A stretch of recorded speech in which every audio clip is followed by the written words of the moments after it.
جات لي في العيادة تقول لي يا دكتور أنا عندي سقوط قدم. أنا متابعاك بقالي فترة، ومن خلال الفيديوهات بتاعتك أنا فهمت يعني إيه سقوط قدم، وإن دي حاجة مهمة لازم أجري أعمل العملية لو بدأت رجلي تضعف. وبالفعل أنا رجليا بدأت تضعف، وعيالي كانوا بيتريقوا عليا لما كنت بقول لهم أنا عندي سقوط قدم أو جالي سقوط قدم، فما كناش فاهمين المعلومة دي.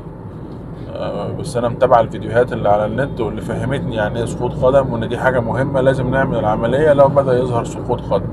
دي من اللحظات اللي الواحد بيحمد ربنا فيها على السوشيال ميديا، واللحظات القليلة اللي بيحس إن السوشيال ميديا دي نعمة مش نقمة. لأن أنا من الناس اللي مقتنعة إن السوشيال ميديا دي يعني مساوئها أكتر بكتير من منافعها.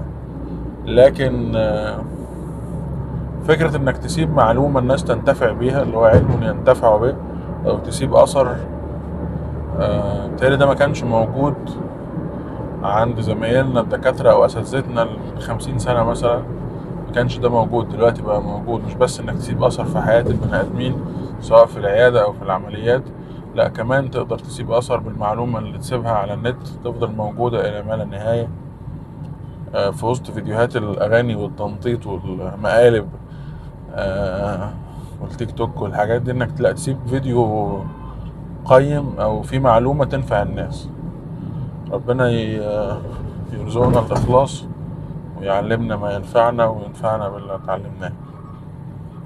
السلام عليكم.